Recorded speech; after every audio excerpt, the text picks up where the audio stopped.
Where are you? Are you sat in your car? Or on the bus making your commute to work? Just got home from dropping the children off at school. Or perhaps it's coming to the end of the day, you're doing those chores and settling down for the evening. And there's that thought, what do I want to do? Where do I want to go in my career? And that can be daunting, it can be overwhelming, because it could be the first time you're really thinking about yourself. And that can be hard. But that's what we're here to talk to you about in our podcast, about where do I start? I'm Sarah. And I'm Emma. And we're both careers advisors at Skills Jersey. So you might have been asked that question, what do you do?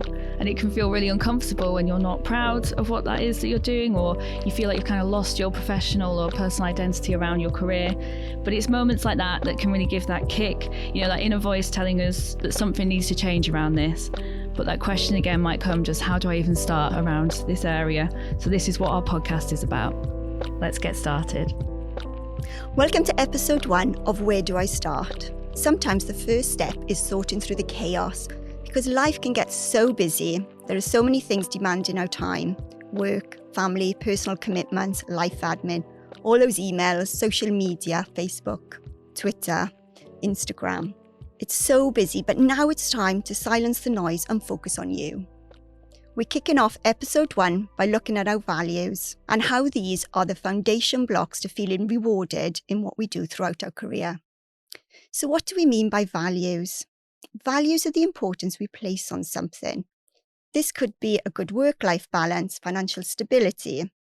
It could be finding a sense of purpose from our work.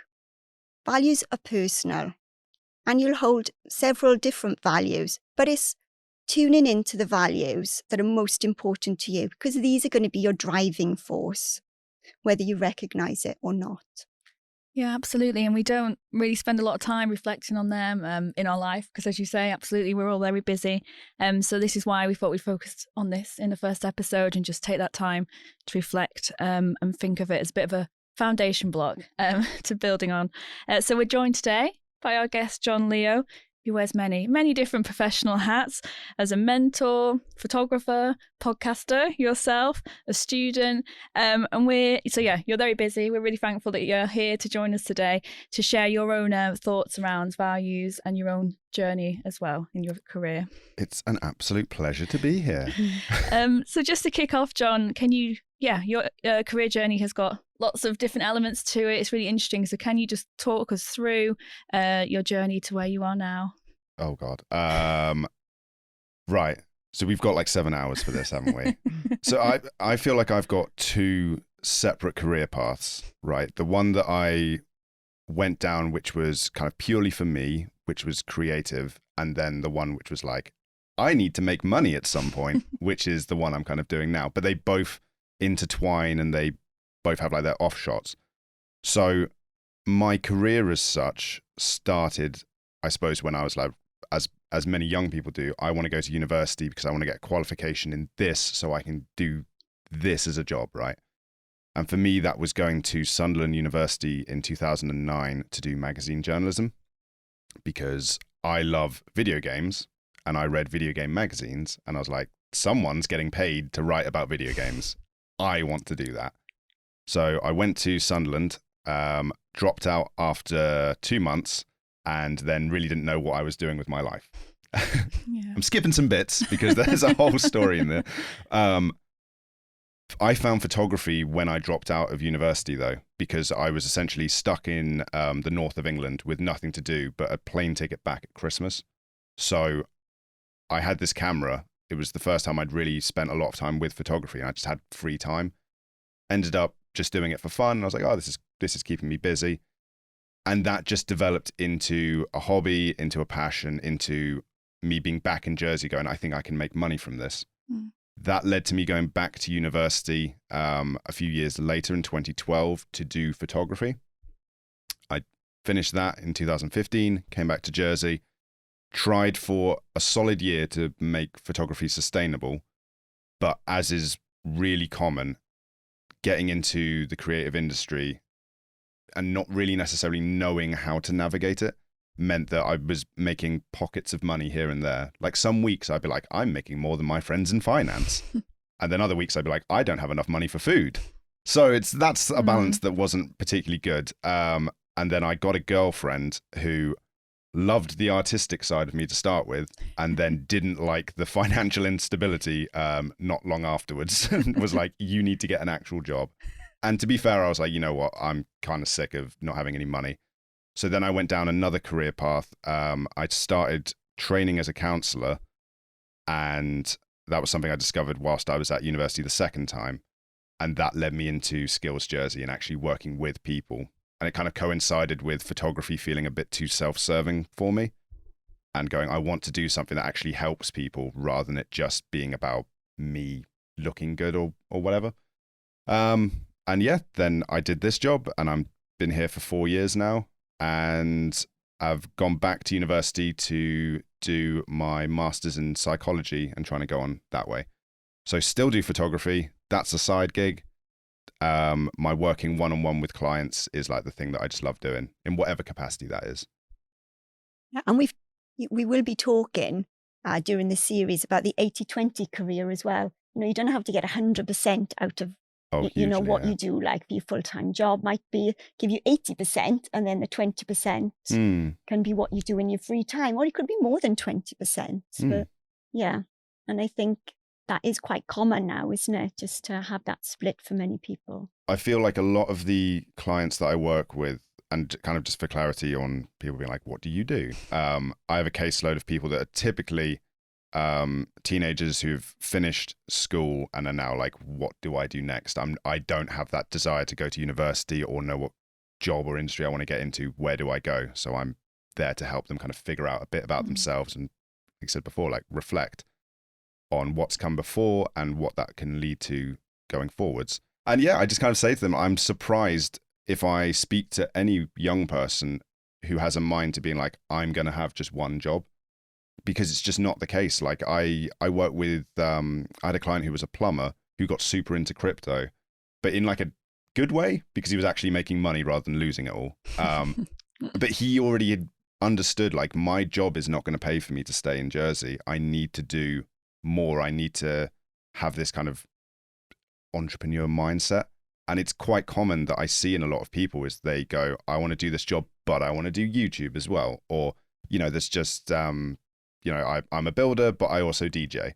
It's just, that's become so much more common. Whereas I feel like from my generation, I look at my friends and what they do, and it is very much like, I do my one job. I went away and studied, I got qualified, and I do this job. And there's nothing wrong with that. It's just, I think the younger generation has recognized that they need to do more, which is kind of a bit scary, but also I love that. I love that I've got variety in my life, that like one weekend I'm super busy, I'm shooting weddings or doing other things, and then another weekend I'm completely free. You know, so it's not a burden, but having multiple strings is just like, oh, great. If one thing kind of stops working, I can kind of transfer to another. Like it's really, I think that's a big thing for me. It's really important to have versatility in multiple skills. Yeah, and that came out clear in COVID, didn't it? To have that mix of hugely, skill set as well for many people, I think. Yeah, and because the inverse of that, during COVID, I lost all of my photography jobs because there was nothing to do, you know, and if I was reliant on photography, you know, that wasn't an industry that got stimulus packages from, like that decimated a lot of the creative industry.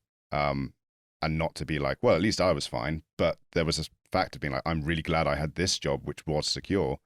Training in multiple industries and just having different areas that excite you just means that if something does go wrong, or you just get bored of something, you can just switch into another lane rather than going, I've committed myself all the eggs in this basket, and then go, oh, now I've made a mistake, or, oh, this industry's just dried up all of a sudden. And I think the younger generation is more aware of that because they're seeing it happen to kind of our generation, you know? So yeah, it's quite common that 80-20 split, or 70-30, or whatever, 70-20-10 or whatever it is. Yeah, exactly. But I think the message is you don't have to choose either. You know, because sometimes if you've got an interest in so many different things, it's hard to think, oh, you know, how do I choose? But it's thinking what does excite you and where you want to apply your time, isn't it? Mm. So looking back at values, what would you say are your strongest values that have guided you, John? So what's funny is when you sent me that, I was like, oh, that's an easy question. And then I went, I have no idea. I was like, I had to Google it. What are values again? And I think it's just because I've never consciously gone, right, I'm applying for this job. Do they match my values? Are my values taken care of? It was just that kind of naive approach of, I need a job. And if someone's willing to give me money, happy days. It's only through Skills Jersey and actually having experienced poor managers beforehand and then experiencing good managers now and a good work life going, I couldn't go back from this. So it matters to me that there's a lot of kindness in our office. Like the people are always open to chat. And like I've been through, like 2022 has been a wild year for me, you know, but I've been able to rely on colleagues to just be there for me on a personal level. And I've worked in other jobs where it's almost just like you could turn up and not even look at the other people in the office and then leave and be like, do I work with other people or are they just kind of cardboard cutouts? So that's a big thing for me, because the idea that work is so separate from personal life is, I hate that, because that's when it really feels like the rat race, that you're just like working to live. So I'm just trying to spy what I wrote down as my values. So what did I put? Patience, empathy, and kindness. Yeah. So patience, just I very rarely do something the first time and I'm like, oh great, I'm amazing at it. Like it takes me a while to get to things to actually click into place. Like I wasn't particularly academic. So a job that also reflects the idea that things take time and you can make mistakes and, you know, you learn through the experience. That's really important. Just when you're learning something, you know, I'd think about all the new starters that we get. And this job is, once you get into a flow with it, it's so good. But to start with, it's really confusing. Like, how does this all work? So that patience is really important, because again, like a lot of employers, it's like, it's not about patience. It's about like, look, I'm paying you to do this, so get on with it. And that already creates this negative, stressful environment. Empathy as well. We have such a diverse set of clients and colleagues that to apply the lessons of one to another don't really make a lot of sense. So if you've got one person who just absolutely smashes through like their apprenticeship or does something, if you're then working with someone who's really not doing well, then you're kind of missing the point. But to empathize and try and actually understand like what is making this difficult. Yeah, absolutely. And I think I definitely relate to what you're saying about that supportive environment. And I think we talk in other episodes about making mistakes and learning from that and being in an environment where that is, you know, supported. Because I think you really can grow from mistakes. But if you're somewhere where it's penalized, you know, and you become kind of scared to try new things, then for me personally, that would be really quite difficult. I think it's just that psychology that has been disregarded for so many years now, of the idea of like, if you do something wrong, if I punish you, then the fear of the punishment will stop you doing it again. And it's like, no, like if I'm rewarded for doing my job well, I want to do it again, not just because it makes me feel good, but it's like, I'm doing this job well. Yeah, no, definitely. And I know it was interesting you're saying, I don't think I've ever thought about, oh, my values when applying for work, and you know, you're saying get the money, you know, I need a job. So kind of, I guess, is a bit of a reflective activity when you think about what you've done in the past. Now, can you see where your values were perhaps misaligned with a role, or how did that feel? What impact you? I guess so. I mean, the thing is, career-wise, I didn't start working for other people until I really needed money. So like that was the main driving force. I did get a job working for a company over here that, to some extent, my values have been like the work-life balance. I was like, I'm not ready to give up on photography. So this is a part-time job that I work 9 until 12:30, 5 days a week. And that affords me the afternoon to do all of my photography stuff. So like that was a conscious effort to go, my values for work balance, you know? But for the longest time, I worked purely for myself and it wasn't going anywhere. And then when I started working for other people to start with, they were quite short-term contracts. Like prior to Skills Jersey, I never worked anywhere for longer than 6 months. And so I was, I was doing a careers talk with a bunch of young people a little while ago and going through my entire career history. And I've got all these jobs and saying to them, like, I haven't done any of these for longer than 6 months. But now I'm in this job for 4 years and kind of being like, well, why do you think this is? Like, it's different. I'm a bit older, so the job security matters. But also, I'm doing something I actually love rather than doing a job which you go, I just need the money. That doesn't last very long. And if it does, you're really sacrificing a part of your being to just commit to that. Like you're really chipping away at your soul, I think. Whereas if you're doing something that you love, you turn up every day and you enjoy it. Does that answer? Yeah. Yeah, that sense of purpose, Yeah. that feeling like you're making a difference is a strong value you hold. That's coming through 100%, really yeah. clear. And I actually, I think that's kind of a good point because, like I say, with photography, I love it, but it did get to a point where I was like, my value of wanting to help others has completely diminished. Like I could try and trick myself into going, well, I'm taking photos of people and it's making them happy and it's doing whatever. But I was like, it's not really. And I'm trying to just make as much money as possible through, you know, through photo shoots and things like that. And photography is much more aligned with my core values now that I'm not reliant on it. Whereas when it was my sole means of income, it was kind of like, I need to do whatever I can to make money. And I think that's very true. Sometimes we can love doing something and it becomes our profession, but there are elements of that profession further down the line we might not like anymore because it doesn't align to the values that we hold. Yeah. Usually, yeah. Because I think I had an idea with photography that as long as I just kept working and getting better, eventually I'd be doing shoots where it's like, oh, it's 10 grand for a day. I'm like, perfect. That sounds great. And that never comes because you've really got to hustle hard to get to that stage. And to do that, it's a lot of it isn't just like the fairness of you're paid what you're worth. It's you have to, what am I trying to say? It's not, there's nothing unethical about it, but you have to be brutal. And it's just not my personality at all. Like I'm too nice and meek for that. Yeah, so I think when we see people in appointments as well, and when you think about values, you do hear that work-life balance. And for a lot of people, that's really important. So it's just interesting, John, when you said the work balance, and you're saying you see, there's a lot of people now, like you say, doing 2 roles or trying to start something off or doing their own thing, like you're saying with photography. And I think that concept of balancing, having the balance to be able to do both effectively is a really good value as well. It is, yeah. And I think, again, working with younger people, there's a bit of a pitfall with it because the concept of going, I'm going to go to my job, my 9 to 5, make money, that pays for my life, but also I'm going to invest that in a way of making more income. It's like, it's really sensible and it's just essentially it's investment, but there's no one's teaching you how to do that in school. And like, if taxes are bad enough because we don't learn how to do that, then learning how to invest money wisely. So like I say, a lad that I work with who invested into crypto, he properly went into it and would show me like, I'm making this much money, like passively. I was like, okay, cool. That seems all right. He's not spending a lot of money, but he's making more back.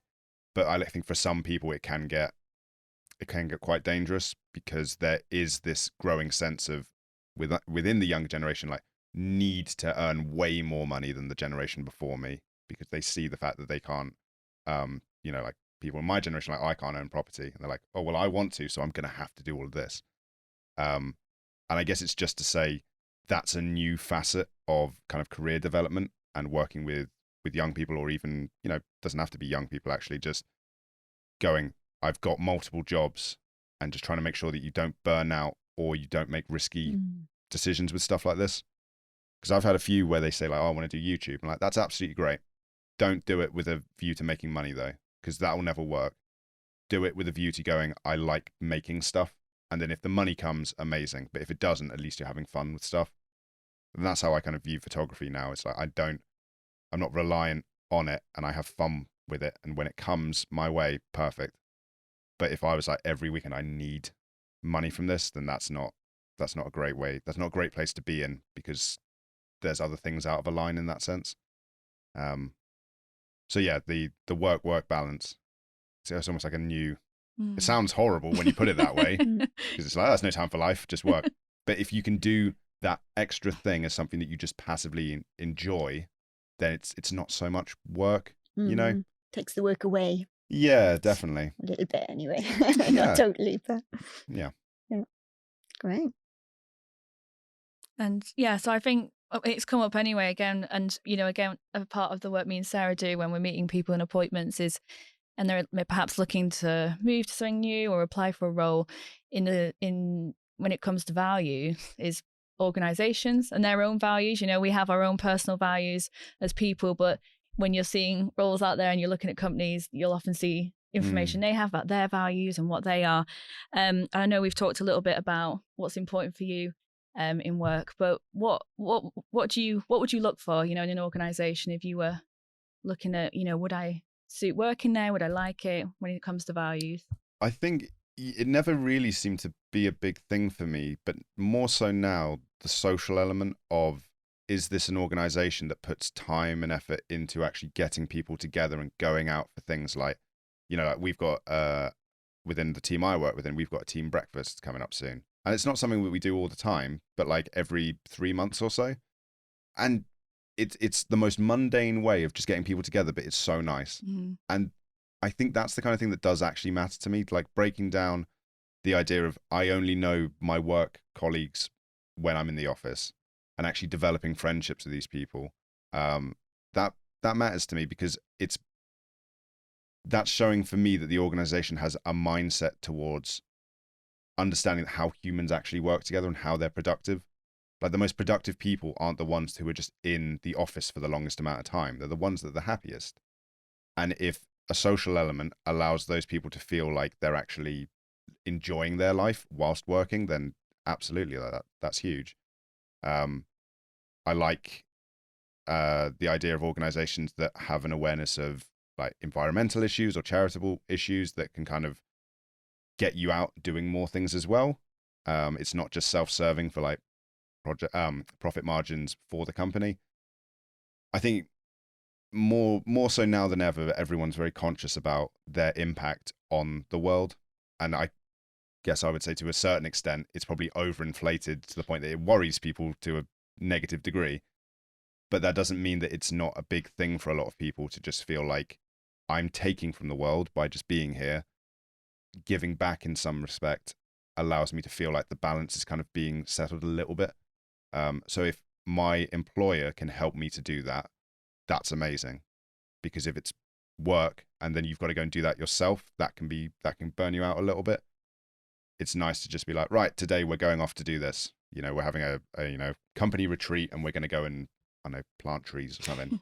Yeah, definitely. And I think it's important to really do your research and see what companies are saying, and talk to people perhaps that are there, because even if you see a role that looks incredible and you think, oh, that really links to my experience or skills, but the company perhaps on a personal level doesn't align, or their objectives and their vision or their values, it just is something that really needs to be considered, I think, when looking at that. Yeah, and there's a part of that as well, which feels like it's almost like that's a bonus part of it, because I've yet to work with someone who really feels like they've got the ability to go, I've got 3 jobs that want me, and I can actually just go, who's got the best morals? It's still very much like it's such a competitive job environment at the moment, that if a job's just like, we'll take you, it's like, all right, Sam, jump in. Have they got good morals? Oh, it'd be nice if they did, but I've got to earn money, I've got to keep myself safe. But in an idealized world where you had that freedom, absolutely, you'd be able to go, does this company's morals align with my own, their ethics and their values? And if they don't, you could be like, oh, fine, give a pass on that, and not be in this state of going, money's too tight to not. But then, there's also the adage that it's much easier to find work once you're in work than it is when you're unemployed. And sometimes, working somewhere that doesn't align with your values can reinforce your values and allow you to push on for the next stage a little bit quicker. I think it's if you are in the situation, and it can be, like you say, John, finding something and you just need to earn money, and that's being realistic. But I think, things start to creep in when you do feel unhappy, and it's at that point think, well, why am I unhappy? Is it the job I'm doing? Actually, no, I actually like my job. Is it where you are, the organization you're at? Then that might not be right for you. So yeah, I think that's the time to reflect then on what's important to you, your values, do they align? And then you can still feel stuck because you can think, I can't leave. But then I think it's speaking to people around you and finding that plan, finding where that exit route could be, which is important at that point. And we talk in, we're going to be talking with people about that, like, how to break that down. Because like when you're saying, absolutely, everyone's in completely different situations. And if money, if you can't if you're thinking, oh God, no, I need, money's important, I can't just leave. We'll be thinking about how to break that down to the point, to take those small steps to get there and make it perhaps a bit less daunting, whatever the situation. And like, I get really intense with stuff like this. So sometimes I need to like recognize I need to bring myself back. But like, for me, jobs are like as important as just the philosophy of understanding like that we're alive, and that's mad, But so when I was at university, I developed this quite large existential fear of death. And nice little quick turn there. So you're actually like, what? But the point in saying that is like, I truly live my life in a way that if I'm in an uncomfortable situation, I'm like, life's too short for me to exist here for longer than I want to. And that doesn't mean that you can just go like, oh, I'm going to snap out of sorrow. But you reflecting on what can I actually change about the situation? So whether it's relationships or jobs that I've been in, I'm like, it is not worth me waking up in the morning and being like, oh, I don't want to go and do my job. Because you're going to be doing this, if it's your way of making money, you're going to be doing this for such a long part of your life. And then what? Like, you get to the point where you're on your deathbed, like, well, I'm glad I put the hours in. Like, and I think a lot of the time people, they push this out of their mind because they don't want to think about it because it's big and scary. But it's like, if you think about it and just, there's a Latin phrase, adding Latin phrases into this. It's going to be the most pretentious podcast I've ever been on. There's a Latin phrase, memento mori, which means be mindful of death. And it really helps me as someone who is existentially terrified of it to go, if I'm aware that it's going to happen, I'll live my life in a more helpful and productive way. I'll be better to my body so I can live longer. I'll make sure my days are filled with things that are fulfilling to me. And that includes your job. Like if you work a 9 to 5 and then from 5 until 10, your life is just the best thing in the world. You might be able to go, all right, fine. I don't mind that, for 7.5 hours or 6.5 or whatever it is, that it's a bit mundane, it's a bit tedious because it affords you the thing that you absolutely love doing. But if your 9 to 5 sucks and what you do in the evening doesn't make you feel good, it's like, it is not worth it. Like, there is an option to get out of there. I don't know what it is. There's no like quick fix for that, but there is some way. And I guess that's why I love the job that I do, because people come to me with that and like, I don't know what to do. I'm like, well, let's figure it out, because it's worth figuring out, So there you go. Absolutely. And it's recognizing that, your values can shift in priority over time, because you might be happy in that 9 to 5 because it gives you the freedom to do what you want. But then afterwards, that's not enough. And that can shift as well. Yeah, absolutely. Oh, well, thank you, John. Yeah, thank you for your time. We really value just, all your input and insight. So thank you. And I think we're going to be moving on to a guided activity. Yes. As we said at the start of the podcast, life is hectic and we don't always make time for self-reflection. Quite often, we don't even think about who we are and what we want. We just get on with life. So what we're doing now is inviting you to join us for a guided activity around reflecting on our most important values. So feel free to pause the recording, go grab a pen, paper, and come back and join us for this. We will read out 10 core values and then rate each one out of 10. So 10 being the most important, 1 being the least. If you need time to think about each one, pause after each statement, after we, list that core value. So let's go. With the first value being making a difference in your work. Earning a high salary. Having a good work-life balance. Creativity. Using your ideas or artistic talents in some way. Feeling challenged, so dealing with tasks that are difficult or new to you and working out how to overcome them. Having freedom in your work to try new things or work with minimal or no supervision. Managerial, so having overall responsibility for some decisions and supporting a team of people. Prestige. Working in a role that you feel is respected by others. So we're talking about your professional identity. Being an expert in your field of work. Job security. Feel free to add in any others we haven't covered, as values are personal. And we wouldn't have listed every single value. So please, if there are values that are important to you that, we haven't called out, then write them down. Give each one a score out of 10. Now, look back over the scores you've written for each value and circle your top 3 highest scores. And yeah, once you can see those and you've got those 3, just write them down and really use them as a point of reference. Keep them visible. Perhaps when you're looking for that new role or you're, trying to think, okay, how can I break this down? Take that next step to find something new for me. Refer to those values and just constantly think, does this role align with these? Does this company align with these? Keep them close to you. We always say keep them visible, perhaps in your purse or on the fridge, somewhere where you're just going to be able to see them, and just don't let them kind of just sit in a drawer and go dusty. It's really nice. I think, if you do this activity on your own, or you could even do it with someone, because I think just then, like the discussions that come from that and kind of as you talk it through and vocalize it to someone, it's really nice to kind of have that discussion. I think it becomes real, doesn't Yeah. it? When you talk it through with somebody, kind of cements your thoughts a bit more. Yeah. And at any point during the series, if you want to arrange a meeting and come in to Skills Jersey to talk about whatever it is in your career, so what stage you're at, it might have been this episode that's kicked something in regards to values and you just want to talk more about how you're feeling, you can always arrange an appointment to come see us. But yeah, thank you again, John, especially taking part in it's such activity. a professional journey that we've been on tonight. This morning. It's dark. So yeah, this is our first episode, and the next one will be focusing on skills. So we kind of built a little foundation today, thinking about values.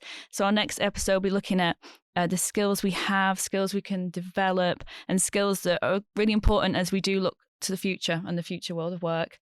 So thank you so much for joining us. Yeah, thank you. Thank you for listening to today's episode of the Where Do I Start podcast, brought to you by Skills Jersey. We hope you've enjoyed it. We'd love to hear your thoughts about today's episode, so please feel free to contact us either through our social media accounts on Facebook, Twitter, LinkedIn and Instagram, or you can email us skillsjersey@gov.je. Thank you.